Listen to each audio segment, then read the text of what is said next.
Welcome to my video!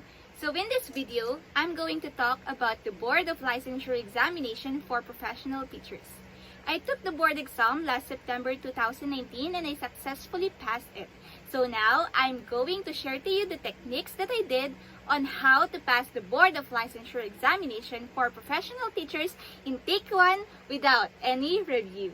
So just to give you a background, for elementary teachers, so the exam is divided into two. We have the general education and the professional education. So in order to pass the board examination, they need to have at least for general education, they need to have at least 40% of correct answers. So the 40% of 150 is 60. They need to have 60 correct answers for the general education. And for professional education, they need to have 60% of correct answers. So they need to have 90 correct answers to pass the board examination. And for the secondary teachers, so in general education, they need to have 20%. Then for professional and their specialization, they need to have both 60%. So isa sa mga trick kung paano malaman ng tamang sagot is mas mahaba, mas tama yung sagot. So, like for example, this question. All men are pretty much alike. It is only by custom that they are set apart, said one Oriental philosopher. Where can this thought be most inspiring? A. In a multicultural group of learners. B. In multicultural and heterogeneous groups of learners and indigenous peoples group. C. In a class composed of indigenous peoples. And D. In heterogeneous class of learners. So, kung mapapansin nyo, yung mga choices na letter A, letter C, at letter D, hindi complete yung thought niya. So, parang meron siyang kulang. Or, hindi porket maiksi sila, so, i-X na natin sila. So, we have to comprehend, we have to understand. Kulang yung thought ng letter A, letter C, at letter D. Unlike dun sa letter B, na mahaba siya, and at the same time, nandoon lahat nakapaloob yung mga choices sa letter A, letter C, at letter D. So, automatically, ang tamang sagot dyan ay letter B. So, isa sa technique para malaman din yung tamang sagot is yung clue words or yung keywords. So, maghahanap ka ng keywords mo or clue words dun sa question. Like, for example, this question. According to Thorndike, what law states that the strength of a connection is influenced by the consequences of the response? A. Law of disuse. B. Law of effect. C. Law of exercise. Or D. Law of readiness. So, hanap tayo ng keyword or clue word doon sa question. So, ang keyword na nahanap ko dito is yung word na consequences. So, kapag sinabi natin consequences, it means effect. So, alin dito yung merong word na effect? So, it is the letter B, the law of effect. So, the third technique that I'm going to share to you is very important. So, isa to sa napakinabangan ko at na-apply ko talaga totally sa board examination. Ito yung power of elimination. So, kapag sinabi nating power elimination, from 4 choices, letter A, B, C, and D, mag-e-eliminate ka ng kung anong tingin mo na hindi naman yun yung tamang sagot. So, paano ba nag-work tong power of elimination? Like for example, you have 4 choices. Hindi mo alam yung sagot dito sa item na to. So, hindi ka nag-eliminate. So, meron ka lang 25% chance na makuha yung tamang sagot. Unlike kapag nag-eliminate ka, for example, in-eliminate mo yung letter A, tataas yung 25% mong chance na makuha ang tamang sagot into 50%. So, nag-eliminate ka pa ng isa.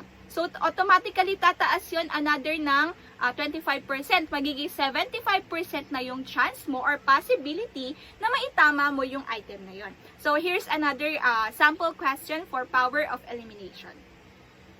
When using instructional materials, what should the teacher primarily consider? A. The materials must be new and skillfully made. B. It must be suited to the lesson objective. C. The material must stimulate and maintain students' interest. Or D.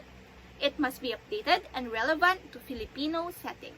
So, magtatanggal tayo or gagamitin natin yung power of elimination. So, we will going to analyze and comprehend each of the choices given. So, let's start with the letter A, na materials must be new and skillfully made. So, tandaan natin na ang pagiging guro dapat resourceful ka. It is not necessary to have new instructional materials day by day. As long as na magagamit mo yon sa lesson mo, bakit hindi naman pwedeng ulitin, di ba, yung material? So, so yung letter A para sa akin is eliminate na natin kasi hindi naman necessary na new ang mga instructional materials ni teacher. Then, second na i-eliminate natin is yung letter D. So, 'di ba, each of our students are unique. They came from different backgrounds, different cultures. So, what if may student ka na yung tatay niya or yung stepfather niya is American or foreigner? So, meron siyang background about sa other countries. So, it is not necessary to have instructional materials that is relevant to Filipino setting. So, as long as na madideliver mo yung lesson mo, it's not necessary that it is connected or relevant to Filipino setting. So, eliminate na natin yung letter D. So, next. So, meron na lang tayong natitirang dalawa, yung letter B and yung letter C. So, lagi nating tandaan na ang laging goal ni teacher para masabing effective ang kanyang pagtuturo is ma-attain natin ang ating lesson objective na sinet. Diba? Sa lesson plan, yun yung first thing na sinusulat natin to attain the lesson objective. So, in this question, the answer will be letter B. It must be suited to the lesson objective. So, sa board examination, meron tayong mga items na ma-encounter na merong mga words na panggulo or panglito. Ito yung mga words na which among the following does not belong to the group. So, akala mo, pag hindi mo binasa maigi yung question, malilito ka talaga kasi merong mga items doon na yung word does not, hindi siya nakakapitalize. So, it is important for you na basahin, intindihin mo yung question na binigay. So, here's a sample question. With types of tests in mind, which does not belong to the group? So, ayan yung word na does not belong to the group. A, restricted response essay. B, completion. C, multiple choice. Or D, short answer.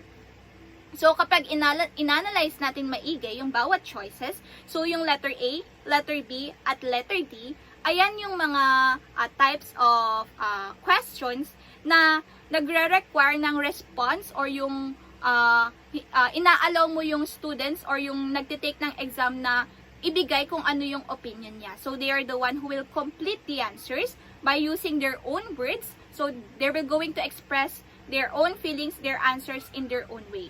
Unlike dun sa multiple choice, so walang, hindi mo inaalaw yung taker na i-express yung opinion niya. So, meron siyang choices. Ang pipiliin niya lang, just like dito sa board examination, it's either the choices A, B, C, or D.